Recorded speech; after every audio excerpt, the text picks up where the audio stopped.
गीता में अर्जुन को स्वयं भगवान कह रहे हैं कि उस परमेश्वर की शरण में जा, उसके लिए उन संतों के पास जा जो तत्वदर्शी हो। इसी प्रकार हजरत मोहम्मद को उनका अल्लाह कह रहा है कि कोई और पूर्ण परमात्मा है, उसको पाने के लिए उन तत्वदर्शी संत की तलाश कर। वो प्रभु कौन है, ये जानने के लिए कृपया अवश्य सुनिए जगत गुरु तत्वदर्शी संत रामपाल जी महाराज के अमृत वचन। जब आंखें बंद हुई तो उसने क्या देखा कि कोई बालक है। जैसे सूर्य की तरफ आप कभी नज़र दृष्टि करते हो तो आपकी आंखें उस तेज को सहन नहीं कर सकती, आप एकदम बंद कर लेते हो या साइड में करते हो। तो क्या देखते हो कि सूर्य का प्रकाश रहित आकार का गोला सा आपको दिखाई देता है, गोलाकार दिखाई देता है। वो प्रकाश रहित होता है उसका, और उसका आकार दिखता है।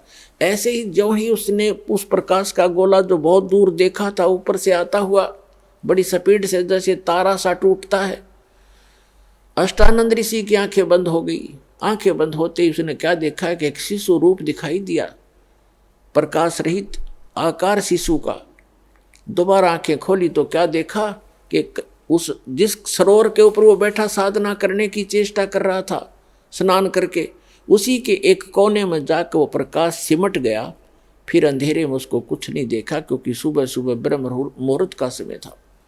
वो चला गया उठ के अपने गुरु जी के पास उसका संग का समाधान कराने के लिए कि आज मैंने ये क्या देखा गुरुवर। उनके गुरु जी थे स्वामी रामानंद जी। तो नीरुनिमा नाम के वो निसंतान दंपति थे, वो उठाकर ले गए। उनके घर परवरिश होने से 25 दिन तक परमात्मा ने कोई आहार नहीं किया, ना जलपान किया। वो चिंतित हो गए दोनों पति पत्नी। फिर परमात्मा ने कुंवारी गाय का दूध पीना प्रारंभ किया। परमात्मा की दया से ही उस कुंवारी बछिया ने दूध देना शुरू किया, गाय की बछिया। ये अलग से विषय है जो आज सत्संग दास शुरू करने जा रहा है, उसके वापस हट कर आते हैं। वही परमात्मा 120 वर्ष वहाँ रहे और 5 वर्ष की आयु में बड़े बड़े विद्वान, प्रकांड विद्वानों के छक्के छुड़ा दिए परमात्मा ने। इस तत्व ज्ञान के अंदर एक ही प्रश्न किया करते थे उन विद्वानों से, कौन ब्रह्मा का पिता है, कौन विष्णु की माँ और शंकर का दादा कौन है, पंडित जी दे बता। सबकी टाएं टाएं फीस हो जाती थी। ये तो अजरो अमर हैं, इनके कोई माता पिता नहीं है। और हमारे सदग्रंथों में लिखा है।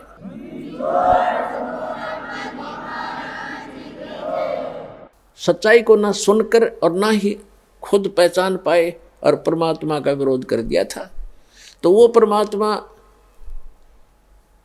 फाल्गुन सुदी द्वादशी दिन में 10 बजे लगभग सन 1727 में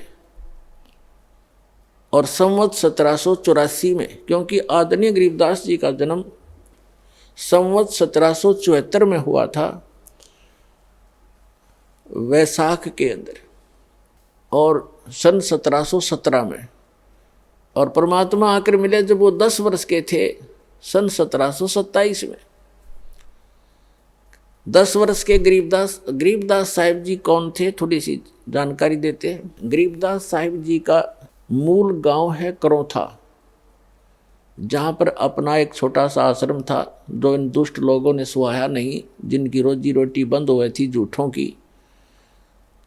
और वहाँ झूठा प्रचार करके जनता को भ्रमित किया, मुख्यमंत्री को भ्रमित किया, क्योंकि वो भी आर्य समाजी है। और दास के ऊपर झूठे आरोप लगा के और झूठे केस में जेल में डाल दिया और उसको आश्रम को ग्रहण कर लिया।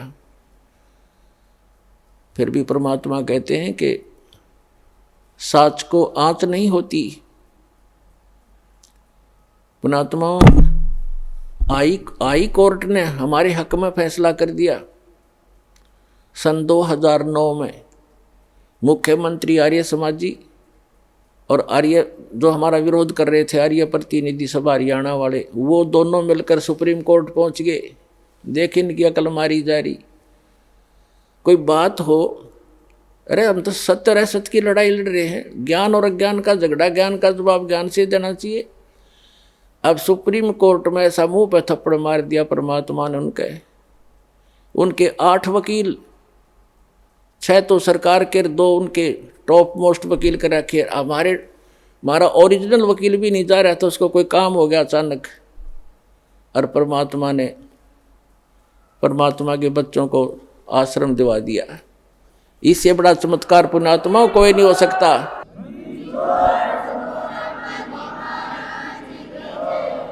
अब भगवान से बाहर कौन जाएगा? ये जज क्या है? ये भी परमात्मा के रिमोट से चलते हैं, उसी के बच्चे हैं, उनकी बुद्धि उनके हाथ में है। 1 सेकंड में सच्चाई को ऊपर ला दिया। अरे पुण्यात्मा, हमने उस आश्रम की आवश्यकता भी ना रह रही थी, क्योंकि वहाँ पर तुम्हारी गाड़ियाँ भी ना खड़ी हों सारी। जब आज हमारी व्हीकल चले जाओ, व्हीकल भी ना हो उसमें, वो तो ऑड्डे रह गया। लेकिन इनकी जात का बेड़ा पट गया कि इसे मुख्यमंत्री होया करें। राजा को चाहिए दोनों तरफ की बात सुनकर जब डिसीजन लेना चाहिए। एक तरफ जुआ जुड़ जा, तो ये कलयुगी राजाएं हैं। पुराने राजाओं का आप हिसाब लाओ। रामचंद्र जी राजा थे अयोध्या के, वो किसी मंत्री या किसी अपने साथी की बात में विश्वास नहीं करते थे, भगवान से डरने वाले थे।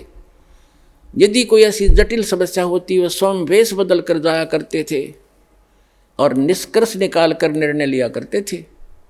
राजकाल के राजा उनकी पार्टी के 2 बात कह दे, फलाना ऐसा है, दकड़ा ऐसा है, कर दो उसका नाश। लेकिन हमारे साथ भगवान है, हमारा विरोध करने वालों का नाश हो जाएगा। भगवान के बच्चों का नाश आज तक हुआ नहीं, हर ना होगा।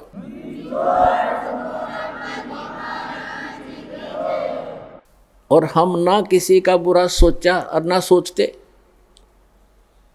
तो पुण्यात्माओं, ये गंदा लोक है। और अब और गंदे विचार हो गए हमारे। भगवान से डर रहा नहीं। और जब तक ज्ञान नहीं होगा अध्यात्म, तो भगवान से डरना छोड़ देता आदमी, और तभी मार खाता है। और ज्ञान होगा फिर, जैसे बच्चा छोटा सा होता है, वो कोई तार नीचे गिर गया हो लूज हो के, और वहाँ से कोई स्पार्क को ज्वाइंट हो, उसका स्पार्किंग हो रही है, उसको आतिशबाजी जानकर उसको भी पकड़ लेता छोटा बच्चा और मर जाता है। जब वो बच्चा सियाना होता है, उसका दिमाग सही काम करता है, तो फिर वो डर बताते हैं उसको कि इसमें बिजली हाथ मत लगाना। फिर वो बच्चा औरों को भी बचाता है कि इसके निकट ना जाना, स्पार्क है, बिजली है, इसमें मर जाएगा। आप भी बचाएगा, औरों को बचाएगा। तो इसी प्रकार जैसे कोई बच्चा कोई बोतल रखी है जिसमें विष हो, और वो लगा के मुंह को पी लेता, उसको पता ही नहीं, मर जाता है। तो पुण्यात्मा, जब उस बालक को ज्ञान होगा, बड़ा हो जाएगा, उसको लिखा है विष है, तो वो आप भी नहीं हाथ लाओ और दूसरों को भी नहीं लाने देगा कि इसके हाथ ना लगाना, इसमें जहर है। तो पुण्यात्मा, जो गलतियां आज हम कर रहे हैं, हम तत्व ज्ञान अध्यात्म ज्ञान की कमी के कारण वो विष पान कर रहे हैं, स्पार्क वाला तार पकड़ रहे हैं, रिश्वत लेकर और चोरी करके, जारी करके, मिलावट करके, और एक दूसरे को अपनी ताकत का दुरुपयोग करके सता के हम विष पान कर रहे हैं। और जब ज्ञान होगा, हाथ भी नहीं लावेंगे, चाहे कुछ भी हो, भूखे मर लेंगे पर बुराई नहीं कर सकते। जैसे कर का जहर का रंग होरी हो, कहो कौन तिस खावे राम रंग होरी हो। आदरणीय गरीबदास साहिब जी को परमात्मा मिले, फिर अध्यात्म ज्ञान दिया। आज उसी का प्रकरण चल रहा है, लेकिन बीच बीच में बहुत सी साइड कथाएं सुनानी पड़ती हैं, तभी सत्संग बनता है। आदरणीय गरीबदास साहिब जी को परमात्मा मिले थे, सचखंड लेकर गए थे, फिर वापस छोड़ा था। उन्होंने उस तत्व ज्ञान को प्राप्त किया परमात्मा से। परमात्मा ने उनकी आत्मा में कबीर जी ने पूरा अध्यात्म ज्ञान फीड कर दिया था। तब उन्होंने कहा था कि जैसे किर का जहर का रंग होरी हो, कहो कौन तिस खावे राम रंग होरी हो। कहते हैं आपके घर में होरी माने खुशी, जैसे आप होली मनाते हो, खुशी का दिन मनाते हो, कहते ये होरी नकली है। असली होली तो जब होगी तुम्हारे घर में भगवान की भक्ति होगी, सब दुख रोज टलेंगे। एक भक्त कह रहा था, जी हमने 11 वर्ष हो गए आज तक कोई त्योहार नहीं मना लिया इस शरण में आए। जब इससे पहले क्या था कि ऐसे कभी तो घर में किसी भाई की मृत्यु होगी, कभी चाचा की होगी, कभी ताऊ की होगी, ताऊ के लड़के की होगी, कभी बहन का बटेऊ मर गया, तो कभी बहन मर गई। तो ऐसे 11 वर्ष हो गए हमने कोई त्यौहार नहीं मनाया, रोया करते बैठ के त्योहारों को। तो ये खाक त्यौहार है। तो परमात्मा कहते हैं हमारी शरण में आओ, थारा रोज होली रहेगी। और जैसे बुराई तुम करते हो, जो बुराइयां करके धन संग्रह करते हो या किसी को सताते हो, ये तो ऐसा कर रहे हो जैसे जहर खा रहे हो। और जब आपको ज्ञान होगा तब कहते हैं जैसे किरका जहर का रंग होरी हो। किरका माने कण, विष का एक कण भी कहीं पड़ा हो और आपको पता हो ये विष है, और विष की क्वालिटी गुण को आप जानते ही हैं। कहते हैं उस कण को भी, अब तो आप मुट्ठी भर खा रहे हो, एक कण को भी आदमी नहीं खा सकता, इन्हें पता लग जाए ये विष है। तो अभी पता ही नहीं आपको ये विष है। तो ये जानकारी कराने के लिए सत्संग किया जाता है कि जो गलतियां आप कर रहे हो धनी बनने के लिए या लोक दिखावा करके लोक लाज में फंस गए, ये ना करो। और आपने यहाँ भी सुख मिलेगा। इस कबीर भगवान की शरण में आ जाओ। ये आपका पिता है, ये समर्थ है, आपके घर में सारे सुख देगा। तो इसलिए कहा है जैसे किरका जहर का रंग होरी हो, कहो कौन तिस खावे राम रंग होरी हो। तो फिर ये गलतियां कोई नहीं करेगा, जहर नहीं खाएगा। ये बुराई करना, चोरी करना, रिश्वतखोरी करना, मिलावट करना, किसी को सताना, आप दुख पालेगा। भक्त दूसरे को दुखी नहीं कर सकता। यह आत्माएं नहीं स्वीकारेगी आपकी इस ज्ञान के आधार से। तो क्रोथा का प्रसंग चला था, इसलिए आपको बताना पड़ा कि हमारा एक छोटा सा आश्रम था। इन दुष्टों को सुहाया नहीं, क्योंकि इनके ज्ञान की खाल उतार दी दास ने, अज्ञान की। इनसे भी आचार्यों की, शंकराचार्यों की, जितने भी मंडलेश्वर थे, ये डुप्लीकेट आदमी है, इनके पास तत्व ज्ञान नहीं है। और ये महर्षि दयानंद, ए भगवान, इतना नकली आदमी, इसका कोई ज्ञान प्रमाणित नहीं, इसकी कोई ग्रहणी करनी स्वस्थ नहीं, और इसको महर्षि मान करके आज तक हम आदर की दृष्टि से देखा करते थे। देखो, आदमी तो मानो आदरणीय होता, लेकिन उसकी जो सीख थी वो आधार था कि वेदों अनुसार ज्ञान बता रहा हूँ मैं, और सत्यार प्रकाश लिख दिया, वेद अनुसार लिखा मैंने। जब दास ने वेदों को देखा, इसलिए महर्षि दयानंद के ज्ञान को वेदों से मिलाया कि यदि इसका ज्ञान वेदों से मिलता हो, और कबीर भगवान का ज्ञान तो सर्व वेदों का निष्कर्ष है,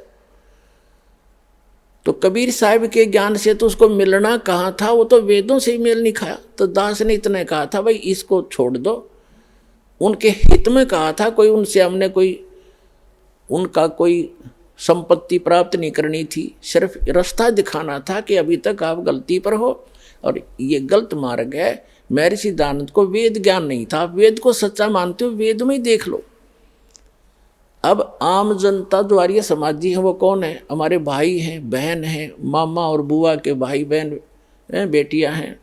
लेकिन ये दुष्ट लोग हैं जो आचार्य, ये अपने स्वार्थवश उन्होंने ये सोचा कि यदि हमारे समाज के व्यक्तियों को इस सच्चाई का पता लग गया, सारे रामपाल के पास चले जाएंगे, इनका कल्याण हो जाएगा और तुम्हारी दुकान बंद हो जाएगी। ये उद्देश्य लेकर उन्होंने जुल्म ढा दिया। तो ये लोग कभी तैसी नहीं हो सकते, आज तक नहीं हुए ये लोग स्वार्थी।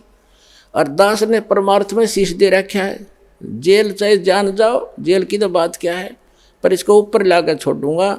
मालिक का साथ दास के है, सच्चाई को ऊपर लाऊंगा, पूरा विश्व का कल्याण होगा।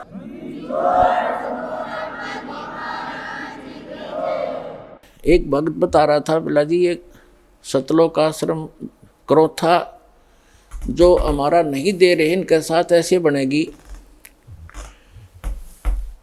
एक व्यक्ति था, उसने कोई गलती कर दी तो पंचायत हुई, उसने फैसला कर दिया भाई 100 रुपये जुर्माना कर दे और चाहे 100 प्याज खा ले, इनमें से एक सेलेक्ट कर ले। वो बोला मैं प्याज खा लूँगा 100, वो ना खाएगे 20-30 खा गए। फिर तीसरा ऑप्शन रखा था, चाहे जूते खा ले 100, इन तीनों में से कोई एक सेलेक्ट कर ले। नो बोला मैं जूते खा लूँगा, प्याज नहीं खाए। 2-4 अच्छे लगते हैं जूते भी, नाट के जूते नहीं खाओ, 100 रुपये दे दूंगा। तो उन्हें प्याज भी खाए जूते भी खाया, तो आखिर में जुर्माना भी देना पड़ा, दिया पांडा छुट्या। तो इन गेला न्यो बनेगी। हाई कोर्ट न राय, सुप्रीम कोर्ट न राय रही, फिर बकवाद कर रहे हैं। 1.5 महीना हो गया सुप्रीम कोर्ट के आदेश को आज तक देना नहीं चाह रहे हमारे को। शर्मा मार लिया उस आश्रम ने, मारा डूंडा ठहरा क्या परमात्मा ने। तो पुण्यात्माओं, ये नीचता की हद कर रखी है इन लोगों ने। प्रशासन भी यहाँ तक खड़ा उनके साथ ही जुटा हुआ है। कोई बात नहीं, समय आने दो, दुनिया उनको बैड अकाउंट में लेगी। इनने इतिहास बुरा कर लिया, आने वाले समय में कंस और रावण को भूल जाएंगे, इस मुख्यमंत्री को याद किया जाया करेगा उनके स्थान पर। यह ऐसा जुल्म कर रहा है। हमारा किसी से विरोध नहीं है, हम ना किसी राजनीति से को इच्छा रखते हैं, किसी राजनीतिक व्यक्ति से, ना राजनीति में हमारा हिस्सा है। हम एक धार्मिक संस्था चला रहे हैं और पूरे विश्व में जाएगा, इसको कोई रोक नहीं सकता। जैसे इस मार्ग का कोई विरोध करेगा, भगवान का मार्ग है ये, इसमें कोई बाधक बनेगा वो अंधा गधा होगा, अंधा गधा। जैसे एक समय एक अंधा गधा रेल की पटरी पर खड़ा हो गया और उसने देखा भाई गड़ गड़ गड़ होता आ रहा है, कोई तुझे डिस्टर्ब करने आ रहा है। जिधर से उसने आहट सुनी उधर दोनों पैर कर लिए पिछले और दलुत्ती पिना ली कि मुझे कोई छेड़ेगा। होता राजा बना खड़ा था बीच में, उसने ये नहीं मालूम था कि तू खुद गलत स्थान पर खड़ा है, को रेल के मार्ग में खड़ा है तू। जब ट्रेन निकट आई उसने अपनी शक्ति दिखाई, दोनों दुलती चलाई और ट्रेन ने पटक कर टुकड़े टुकड़े कर दिया भाई। तो पुण्यात्माओं, इस परमात्मा कबीर जी के मार्ग में ये अंधे गधे हैं जो बाधक बन रहे हैं। समय आएगा परमात्मा इनको वो सजा देगा, याद रखेगा इनकी कई पीढ़ियों तक, और पूरा विश्व याद करेगा ऐसे जालिम लोगों ने जो भगवान के मार्ग में बाधा करते हैं। इन्हें मदद करनी चाहिए। ऐसा परोपकार हो रहा है, लाखों लोगों के सुख हो रहे हैं, बुराइयां छूट रही हैं, समाज की कुरीतियां दूर हो रही हैं, इनको एक आंख नहीं सुहा रही है। तो पुण्यात्मा, ये तो थोड़ा सा पिछला दर्द याद आ गया था, वो काढ़ा है दास ने और सच्चाई बताई है। अब सत्संग सुनाते हैं। और पुण्यात्मा, हम तो आज भी किसी के बुरे के हक में नहीं, और ना हम बुरा कर सकते। कबीर साहब की हम शिक्षा पर चलते हैं, जो तो को काटा बो व ताको बो तू फूल, और तोय फूल के फूल हैं वाको है त्रिशूल। हम बुरा नहीं कर सकते, ना सोच सकते। इतना जरूर है भाई, पागल कुत्ते से बचने के लिए लठोड़ी जरूर रखनी पड़े कि पागल कुत्ता काटे ना जा, मारा नहीं करते, दिखाण दो उसे। तो हम उस शिक्षा का पालन करते हैं। हमारा कोई बुरा करे हम सपने में भी नहीं सोच सकते, हमारे विधान में नहीं है। ना तो हम भी उसी माटी के बने हुए, हम भी गलती कर लेते, लेकिन हमारा भगवान रुस जाएगा अगर हमने किसी का बुरा किया। लेकिन वो कुणसानदा थोड़ा ही है। परमात्मा कहते हैं कि मेरे तो छानी है, उससे क्या चीज़ छुपा है वो सब जानते हैं।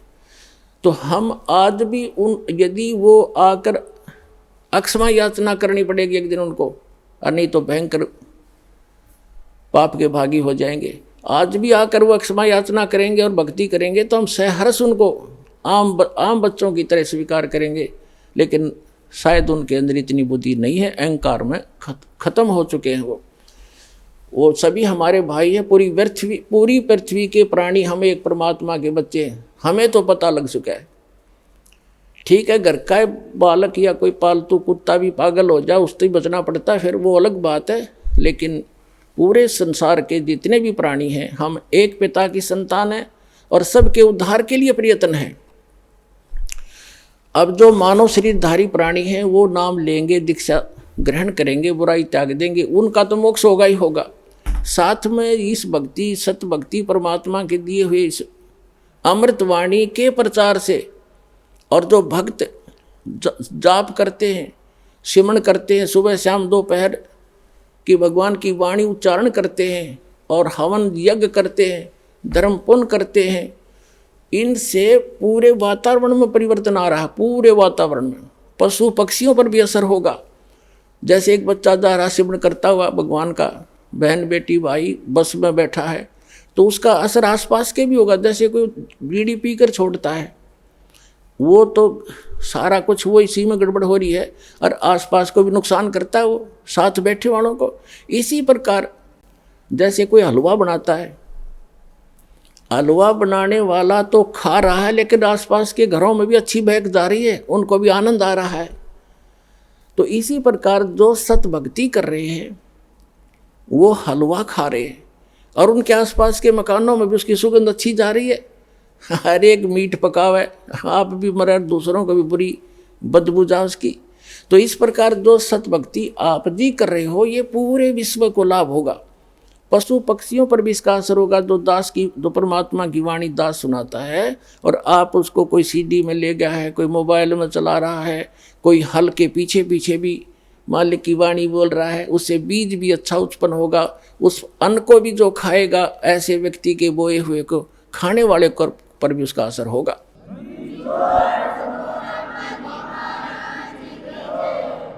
एक समय परमात्मा कबीर जी के भक्त थे। वो कहीं किसी अन्य पहुंच गए, किसी भगत के, अपनी बहन, कोई भगतमती बहन थी यानी कोई सेविका थी, उसके वहाँ चले गए। परमात्मा के जाने के बाद ये अपने आप मनमुखी संत भी बन जाते हैं, लेकिन भक्ति करने से थोड़ी बहुत उनके अंदर वो साधु गुण अवश्य आ जाते हैं। उनसे आगे लाभ भले ही ना होता, लेकिन वो आध्यात्मिक मार्ग से परिचित अवश्य होते हैं। तो इस प्रकार का एक संत किसी अपनी सेविका के घर चला गया और गुरुजी आगे गुरुजी की सेवा श्रद्धालु खूब करते हैं। और उनके घर, उस बहन के घर, जिसके घर वो उसकी शिष्या थी, उसके घर गया था वो संत, उसके घर उसकी बहन आई हुई थी, उस लड़की की बहन, और उसकी इकलौती पुत्री थी। वो विधवा हो गई थी 1 महीना पहले। और उस लड़की ने, संत भक्त आए हुए थे, उनके भोजन में उसने भोजन बना दिया। उसकी बहन ने कहा, बहन तू बना दे, मुझे कुछ और काम है और सेवा करती हूँ। तो उस बहन ने वो भोजन बनाया, साधु संत ने खाया। सुबह उठ के उसको सारी रात सपने आए, मेरी बेटी विधवा होगी, हे भगवान क्या होगा, मेरी बेटी विधवा होगी, इसके तो बालक भी छोटे छोटे हैं, अब इसका क्या हाल होगा हैं। आगे दूसरा पति, उसका भाई भी नहीं था पति का, बटेऊ का, अब इसका क्या रहा होगा, यानी इतनी चिंतित थी।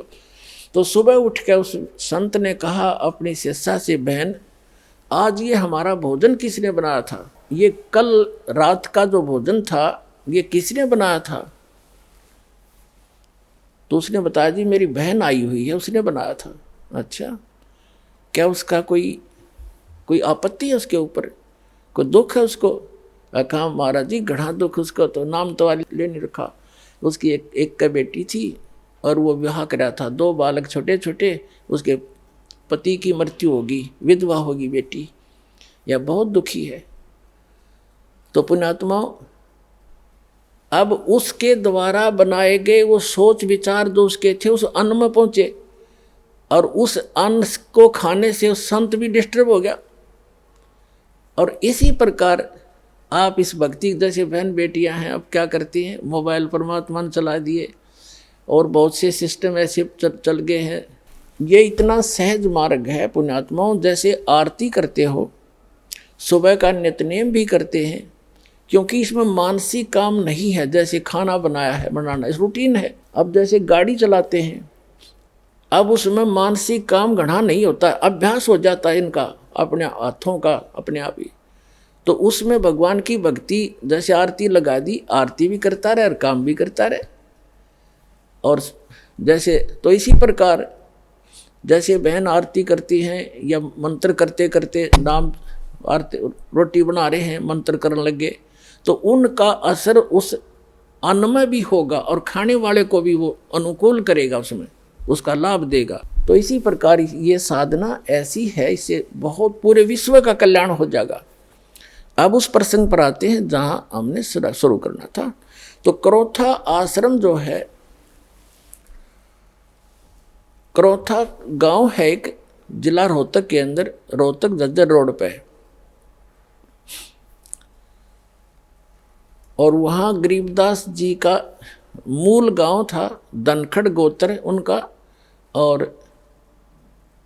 वो किसान यानी जाट किसान उस घर में जन्म था उनका। उनके जो पिताजी थे वो गांव छुडानी में ब्याहे थे, यानी गरीबदास जी के नानके थे वो छुडानी में। और गरीबदास जी की माता का कोई भाई नहीं था, जिस कारण से गरीबदास जी के पूज्य पिताजी श्री बलराम जी नाम था उनका, धनखड़। और वो अपने ससुराल में घर जमाई रहने लग गए थे। वहाँ ज़मीन बहुत घनी थी, आज के 1400 एकड़ ज़मीन, उस समय के 2500 बीघा, वो बीघा दूसरा होता था। तो इतनी ज़मीन संपत्ति थी, तो वहाँ रहने लग गए। वहाँ जाने के बाद, छुडानी में जाने के बाद 12 वर्ष के उपरांत गरीबदास जी का जन्म हुआ था। और गरीबदास जी आजीवन वहीं रहे। उनकी संतति है आज भी। आधा गांव लगभग धनखड़ गोत्र से है, छुडानी, जिला झज्जर, हरियाणा।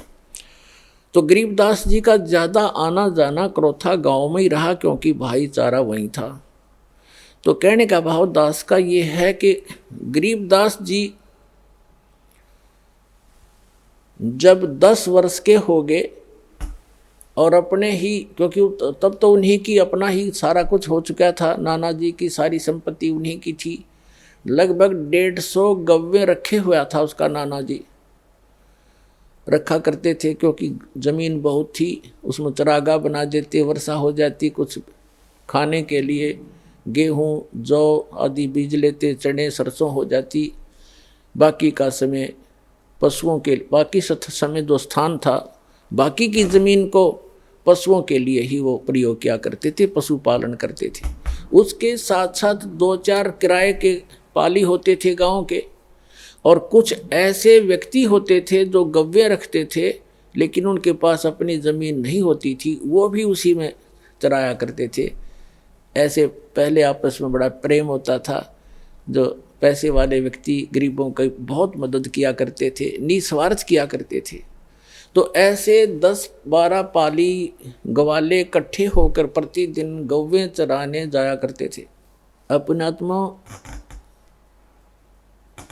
ये वो शुभ दिन है द्वादशी का, जो आप और हम ये त्यौहार मनाने जा रहे हैं। हमारे संतों के ये त्यौहार हैं, और ये वो अनमोल त्यौहार हैं कि जिस दिन जिस भगवान के लिए हम भटक रहे हैं, राजाओं ने राज त्याग दिए, ऋषि महर्षियों ने शरीर गाल दिए तपस्याएं करके, लेकिन इस काल भगवान ने रास्ता ठीक नहीं दिया उनको। और भगवान रास्ता देने आए, सही विधि बताने आए, तो हमने स्वीकार नहीं किया अपनी अबोधता के कारण।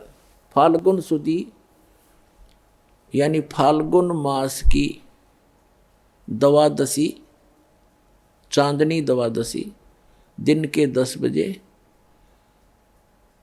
जो पाली, जैसे आजकल आप देख रहे हो बाहर धूप खूब हो जाती है, तो गव्वें चर रही थी।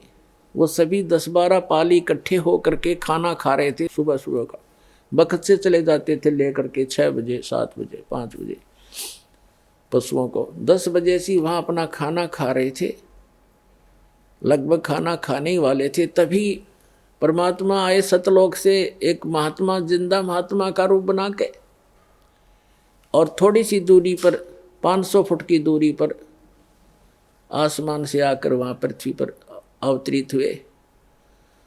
और ऐसे उसके साथ से रास्ता था, जिस वृक्ष के नीचे, जंडी के पेड़ के नीचे वो खाना खा रहे थे बच्चे बैठ के, कुछ बड़े थे कुछ बालक थे।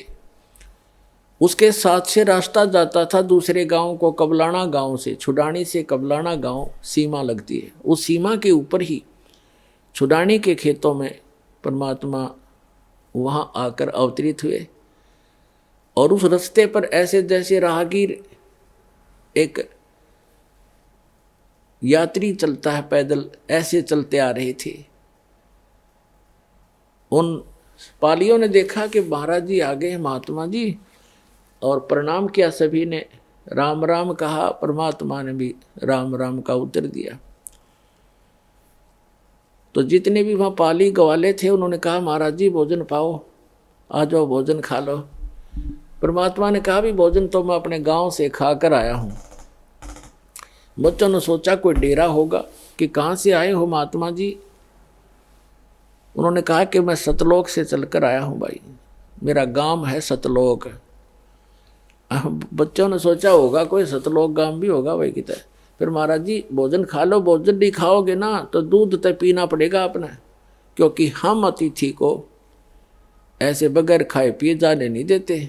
एक प्रेम भाव से आतिथ्य सत्कार करने के लिए उन्होंने ऐसे बोला। तो परमात्मा ने कहा भाई दूध पिलाना चाहते हो तो पिला दो, मैं कंवारी गाय का दूध पीता हूँ। अब जो बड़े बड़े पाली थे, कोई 40 वर्ष का, कोई 50 वर्ष का, कोई 30 वर्ष का, कोई 20 वर्ष का, वो कहने लगे महाराज जी आपकी दूध पीने की नीत नहीं है, आप तो मजाक करते हो। कंवारी गाय कोई दूध दे सकती है? गाय तो जिसको बच्चा हो चुका हो, लागड़ गाय ही दूध दे सकती है। परमात्मा बोले भाई देख लो, यदि दूध पिलाना है तो कंवारी गाय का पीता हूं। तब गरीबदास जी खड़े हुए, 10 वर्ष के बालक थे। कहते पिछले तप से होत हैं पूर्ण हंस मुराद, पिछले संस्कार से प्रेरणा बनती है। जो आप यहाँ पहुँचे करोथा में ऐसे नहीं आते। इस ज्ञान को दुनिया सुनने लग रही है और कह लाखों लोग करोड़ों लोग सुनते हैं और कौन पहुँच पाते हैं। पिछले जब से होत है पूर्ण हंस मुराद, पिछले संस्कारों से ये सब काम मनोकामनाएं पूर्ण हुआ करती हैं। तो एकदम खड़े हुए जैसे बालक लीला करते हैं, अबोध बालक सा। एक गाय थी, बछिया थी उनकी एक बहुत प्रिय, उसके गले में एक छोटा सा रस्सा बांध रखा था। उस रस्से को पकड़ के ले आए, वो साथ साथ चल पड़ती थी गरीबदास जी के, जहाँ ले जाता तो वह ऐसी शरीफ सी थी। और वो गाय थी 1-1.5 वर्ष की, दूध छोड़ रखा था माँ का पीना, अभी नए दूध हो ही नहीं थी वो, यानी गर्भ नहीं धारण किया था, सांड ने टच नहीं की थी, अनब्यावर कहते हैं उसको। वेदों में ऋग्वेद मंडल नंबर 9 सूक्त नंबर 1 मंत्र 9 में यही स्पष्टीकरण दिया है कि जब वो परमात्मा आता है तो कंवारी अभियधन्या धेनु शृणंती, मतलब कंवारी गाय से उसके परिवर्ष की लीला होती है और कंवारी गाय का दूध पीता। तो उन्होंने कहा भाई, गरीबदास जी ने कहा देखो महाराज जी इसका बालक तो बच्चा तो है नहीं कोई, हैं छोटे छोटे थन सतन हैं इसके, या दूध कैसे देगी। तो परमात्मा ने कहा, खड़े वह बछिया खड़ी थी और ऐसे थपकी मारी, लंबे लंबे सतन हो गए और कहा परमात्मा ने कि कोई सफ़ेद कोई पात्र लाओ साफ। तो मिट्टी के पात्र होते थे, उनको मांझ धोकर रखा हुआ था, जैसे लस्सी का ले जाते हैं, वो उन्होंने खाली कर लिया था, धो भी लिया था। कहने लगे ये ला पात्र, इसके नीचे रख ले भाई। गरीबदास जी नीचे बैठ गए, कबीर परमात्मा ने कमर पर थपथपी लगा दिया, आशीर्वाद दिया बछिया को। लंबे लंबे सतन हो गए नो, 3-3, 4-4 इंच के, और दूध की धार बंद की और वो पात्र भर गया, फिर बंद हो गई अपने आप। पुणात्मा गरीबदास जी ने वो सारा का सारा दूध परमेश्वर को दे दिया। परमेश्वर ने थोड़ा सा पिया और फिर कहा ले बच्चों पी लो, ये अमृत है, इस लोक से नहीं, ये मेरे सतलोक से आया है। लेकिन जो बड़े अपने बुद्धिमान माने थे, अकलबंद माने थे, वह कहने लगे हम ना पीवा, ये पाप का दूध है। तंत्र जंतर मंतर करके कुंवारी बछिया का निकाल दिया, हम ना पीवा कुंवारी बछिया का दूध, ये तो पाप का दूध है। और तेरी जात का पता नहीं तो कौन सी जात का है, तेरा जूठा कदे भी ना पीवा हमें। तब गरीबदास जी ने कहा 10 वर्ष के बालक ने, ला मुझे दो भगवान, आपका अमृत कब कब प्राप्त हो हमें। तो पुण्यात्माओं ये कहते हैं पालने में पूत के पैर पहचान हो जाती है। बचपन से ही उसमें कुछ ऐसे विलक्षण गुण होते हैं जो पुण्यात्मा होती हैं।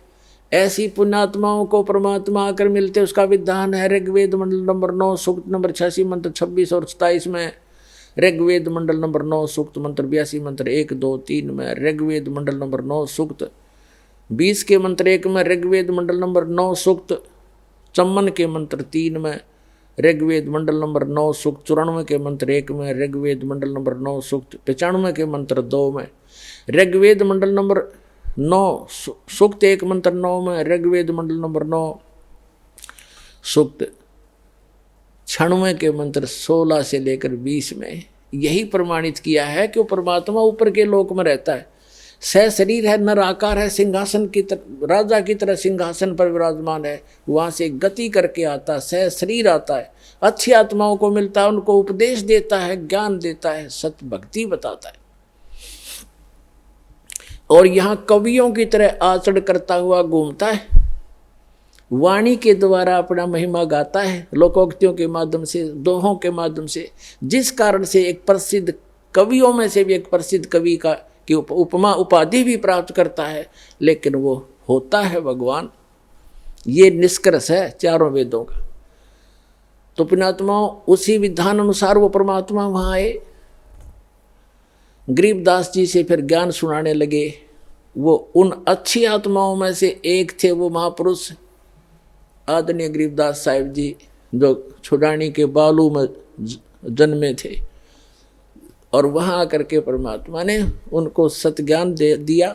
फिर गरीबदास जी ने आग्रह किया कि हे भगवान, आप जो ऐसा सुखमय स्थान बताते हो जहाँ हम पहले रहा करते थे सभी, और वहाँ कोई अभाव नहीं, वहाँ ऐसी फुहार गिरती रहती है, सुंदर शरीर है, नाश नहीं होता, कभी वृद्ध नहीं होते, कभी रोग नहीं होता, मृत्यु नहीं होती, सबके परिवार हैं, वहाँ आपके घर बने बनाए शेष खाली पड़े हैं, क्या मुझे वो स्थान दिखाओगे? परमात्मा तो अपना गवाह बनाने के लिए आते ही है कि मेरा गवाह बने, दुनिया को बताएगा। फिर छाती ठोक के गरीबदास जी को परमात्मा ने प्रथम मंत्र दिया और जल पान वो कराए, दूध पान करा दिया। प्रथम मंत्र में ऐसे ही किया जाता है। दास भी जब से मंत्र देने लगा है, मेरे गुरुदेव भी ऐसे ही करते थे। प्रथम मंत्र के साथ आपको वचनामृत दिया जाता है, वचन से शुद्ध करके, और साथ में मिश्री दी जाती है ये, और मंत्र दिया जाता है। ऐसे पेय पदार्थ के साथ इसको पान परवाना कहते हैं। तो गरीबदास जी को ऐसे पान परवाना दिया था दूध के साथ, और फिर सतलोक लेकर गए।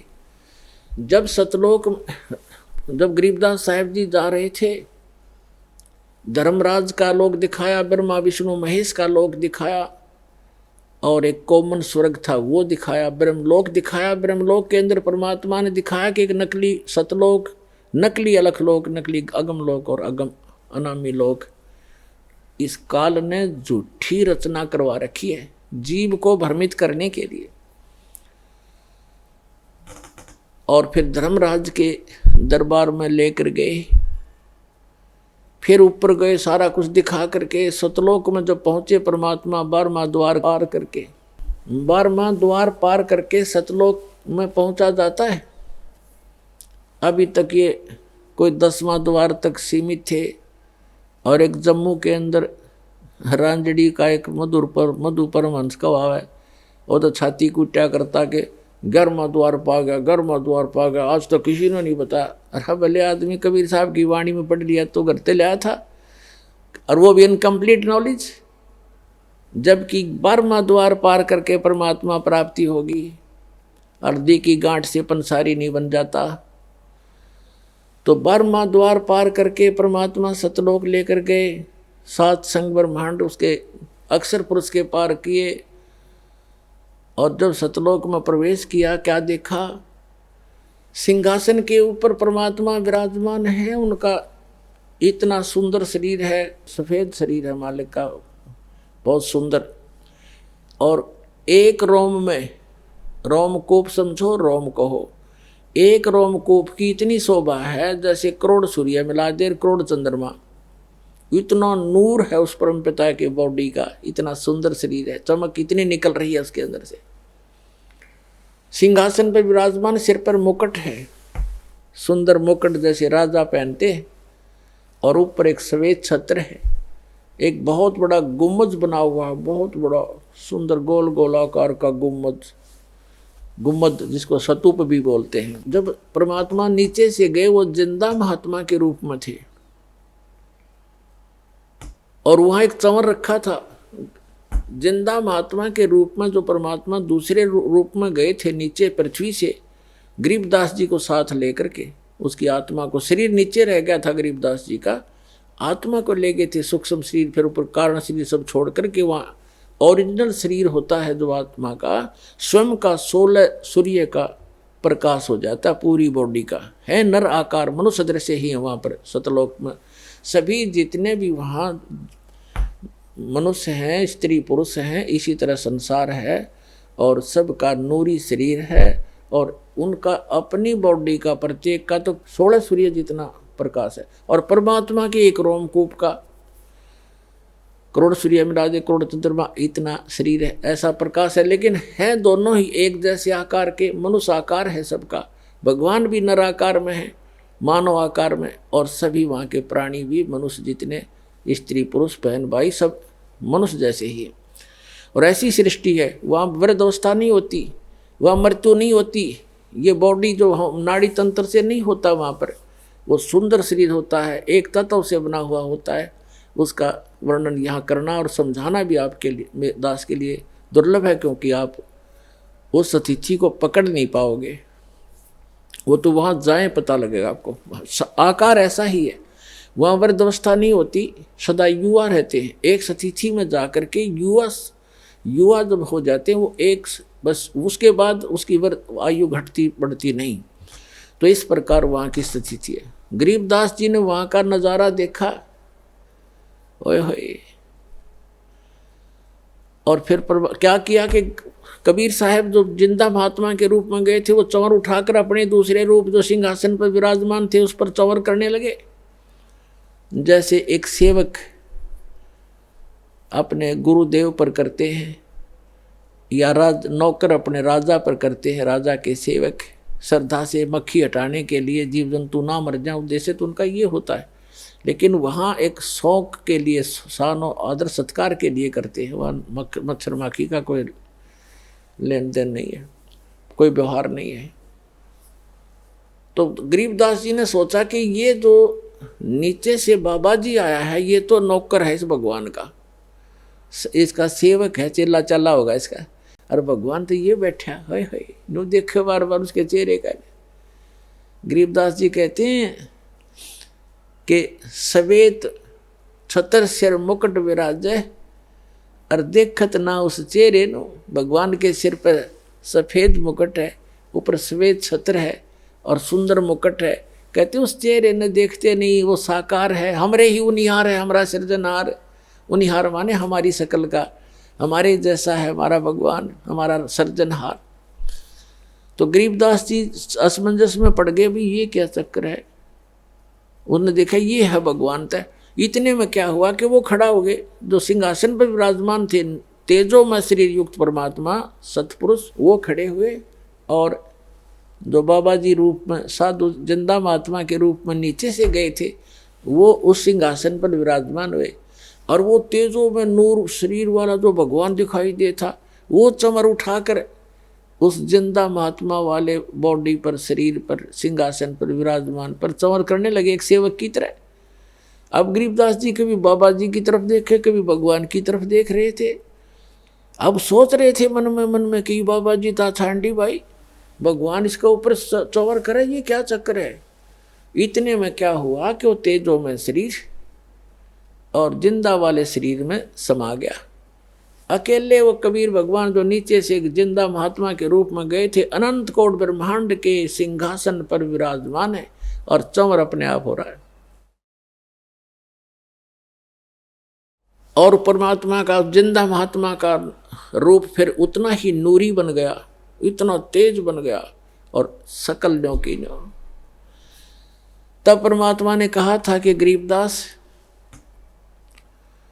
जहां तुम रह रहे हो बालक, वो एक पनिशमेंट प्लेस है, वो एक प्रिजन है तुम्हारे लिए, एक कारागार है, वहाँ कोई जीव सुखी नहीं। अब वहाँ से जब देखते हैं ऊपर जाकर के आत्मा निर्मल हो जाती है, और वहाँ इतनी तेज दृष्टि होती है, यहाँ की सुई सुई देख सकता वहाँ का गया हुआ व्यक्ति, इतनी आत्मा की आई का इतना तेज है उसकी नज़र।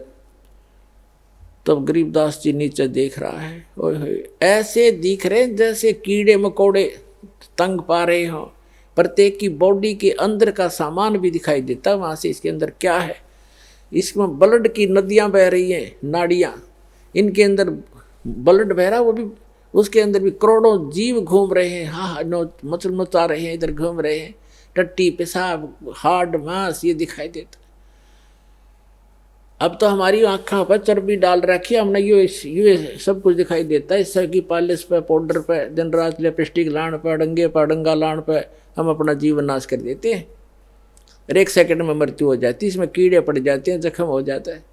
इसके अंदर हम संतुष्ट हुए बैठे हैं और यहाँ की बकवादों में इसको जीवन नाश करते हैं, जो वहां जाकर पता चलता है। तब परमात्मा ने कहा कि अब गरीबदास अब नीचे जा बेटा, ये है तुम्हारे स्थान, ये खाली महल पड़े सारे, जो नीचे चीटी से लेकर हाथी तक और राजा और रंग जितने पृथ्वी पर इस काल के 21 ब्रह्मांड में तुम गए हो, और जितने ये परब्रह्म के, उस परब्रह्म के अक्षर पुरुष के लोक में गए हैं, इन सब के इस सतलोक के अंदर अलग अलग बहुत सुंदर महल हैं, एक जैसे, उनमें कोई अंतर नहीं किसी भी फैसिलिटी का। वहाँ कोई ऊंच और नीच नहीं है, वहाँ कोई जात और पात नहीं है, वहाँ मरण और वृद्ध अवस्था नहीं है, ये वो स्थान है।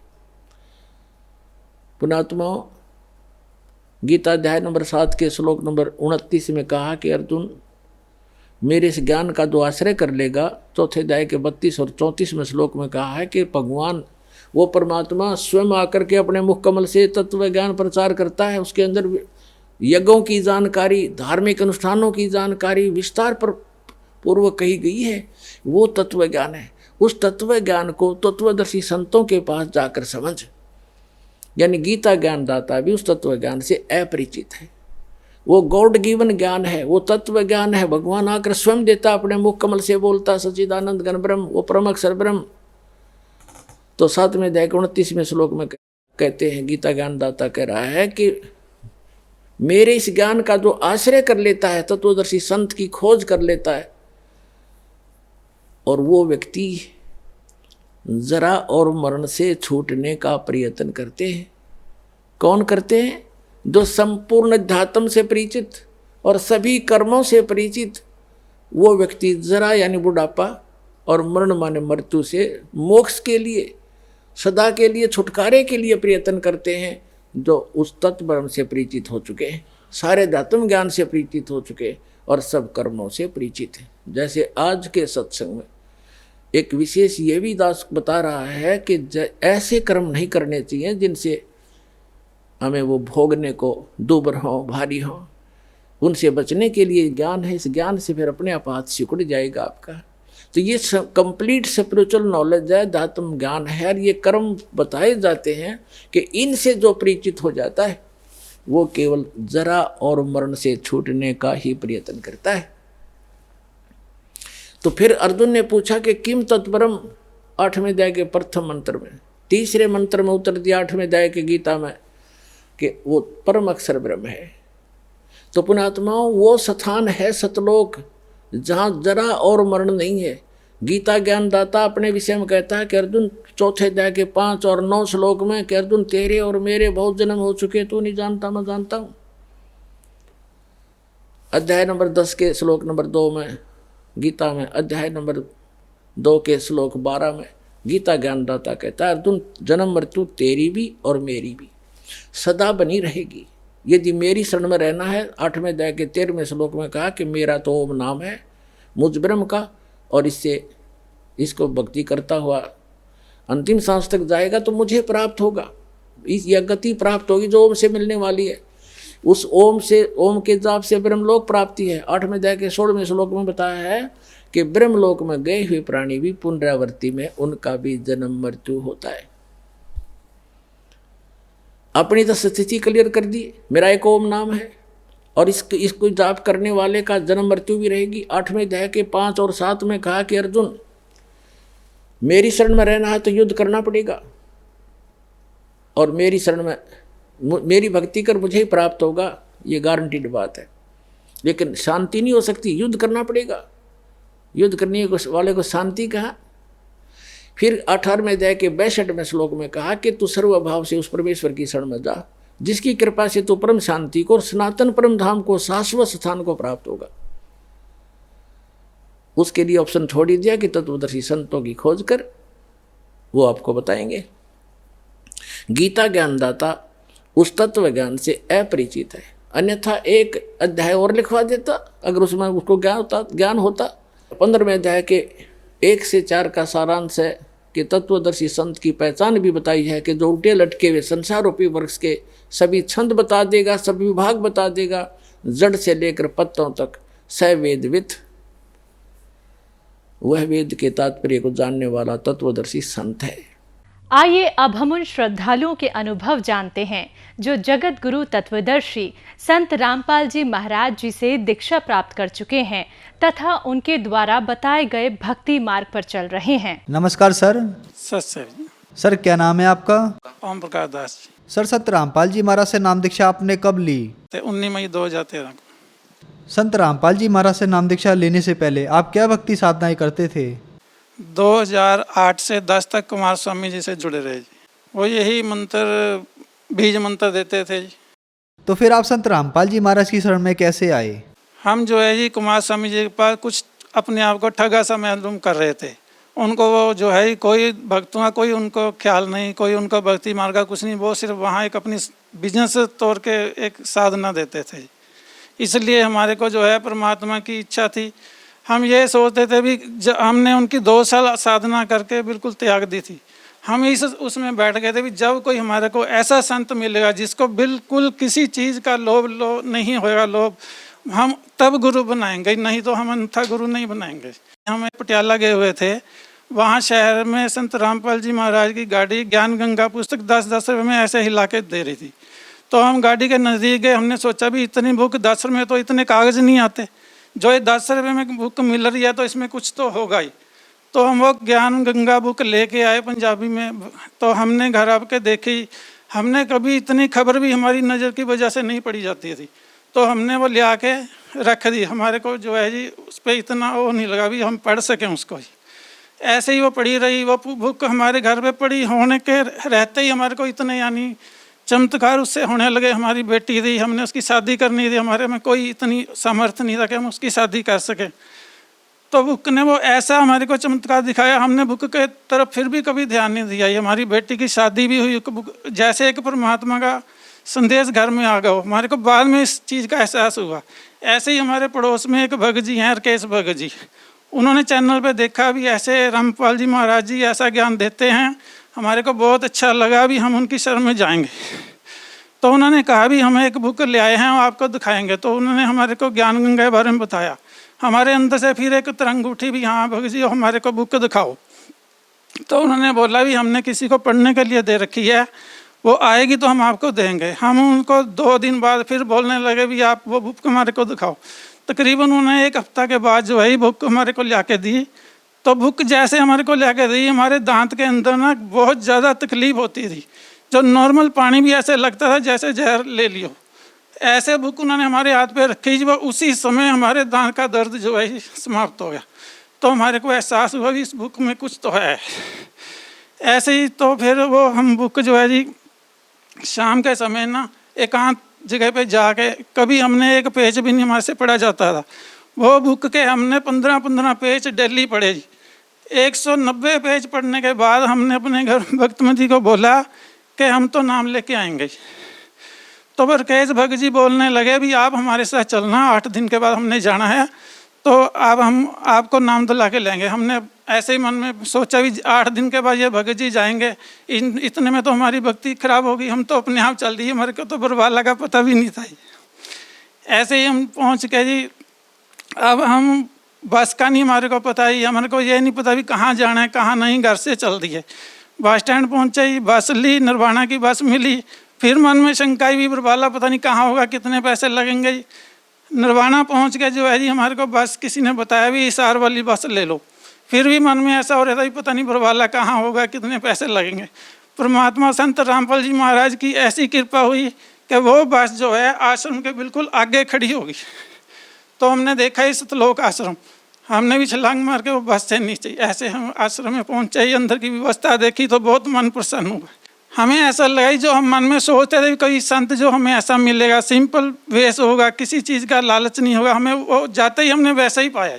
जब हम नाम धाम लेके सुबह बाहर निकले तो हम बाहर निकले तो हमने बाहर आश्रम के बाहर खड़े होकर पूछा जी भी यहाँ से कोई वाहन है जी बस स्टैंड का? वो कह रहे जी बैठो, महाराज की गाड़ी खड़ी है जी।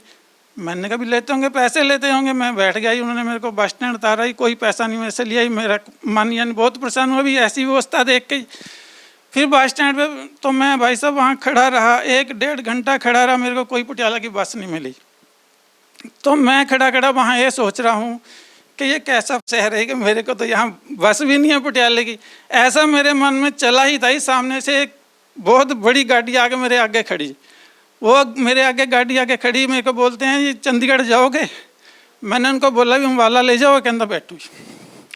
ऐसा उन्होंने मेरे को बिठाई, अंदर से एसी ऑन किया जी। मैं सारे रास्ते हैं बहुत फर्स्ट क्लास आई। वो जब अम्बाला आया जी तो मैं अम्बाला उतर के वो मेरे को पूछता है आपने जाना कहाँ है? मैंने कहा मैंने तो पटियाला जाना। कह रहे आप मेरे को वहाँ बोलते मैं आपको पटियाला छोड़ देता है। ये पहला अनुभव था जी। सर, संत रामपाल जी महाराज से नाम दीक्षा लेने के बाद आपको भी कोई लाभ प्राप्त हुए? संत रामपाल जी परमात्मा के नाम लेने के बाद हमें जो है भक्ति का मार्ग मिला, जो कि हमें आज तक कह खै का भी पता नहीं था कि भक्ति मार्ग क्या होता है। जबकि हम घंटियाँ बजाते थे, हमारे पास खुद काली का मंदिर था, मगर उसके बावजूद ही हमारे को कोई भक्ति मार्ग का नहीं पता था।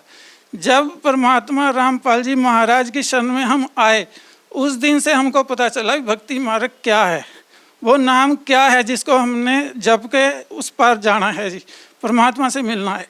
संत रामपाल जी परमात्मा से नाम लेने के बाद जो हम उनसे पहले जो है जी औरों पे सहारा करते थे, कोई आ जाए हमें 100 रुपये दे जाए, हमारा कोई ऐसा काम बन जाए, या कोई हमारे को 500 रुपये धार दे दे, या हम अपनी कोई चीज़ रख के बाजार से हम अपना गुजारा कर लें, उनसे नाम लेने के बाद आज तक जो है हमें किसी से आसरा नहीं बनना पड़ा भी हम किसी से कुछ लेके आएँ।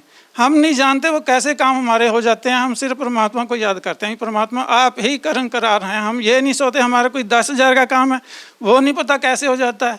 सर, क्या आप नशा भी करते थे?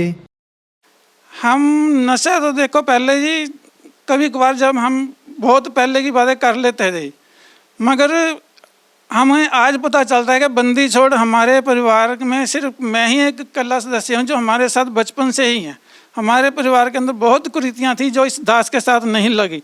इससे पहले हम राक्षस के साथ व्यवहार करते थे, जो कि नाम लेने के बाद हमें वो सब त्याग दिया जी। जो श्रद्धालु आज आपको देख रहे हैं उनके लिए आप क्या संदेश देना चाहेंगे? मैं ये संदेश देना चाहूँगा भी है मेरे पंजाब के भाइयों, खास करके सिख समाज को, आप डेली पाठ सुनते हैं, रह रास का पाठ सुनते हैं, ऐसे चलता है टीवी पे जैसे कोई नाटक चल रहा हो। आप सभी ने कभी उनको ध्यान से सुना नहीं, आपने कभी नानक जी की पहला महला की बाणी सुनी नहीं। उसको एक बारी ध्यान से समझ के देखो, सुन के देखो, जो हमारे परमात्मा स्वरूप बता रहे हैं उनके इतने गुण रहस्य कभी समझ के देखो भी क्या कहना चाहते हैं भाइयों। अगर आप जिस दिन समझ जाओगे वो आप अपने उस परमात्मा को पा जाओगे। सर, संत रामपाल जी महाराज से नाम दीक्षा कैसे ले सकते हैं? परमात्मा स्वरूप सतगुरु रामपाल जी महाराज जी, उन्होंने अपने श्रद्धालु भक्तों के लिए इतनी सुविधा दे रखी है कि जगह जगह नाम दाम सेंटर खुलवा दिए हैं। किसी भक्त को कोई जो है मुश्किल का सामना नहीं करना पड़ता। एक दफे उनसे जो है कांटेक्ट करके देखो। धन्यवाद सर। सच सच।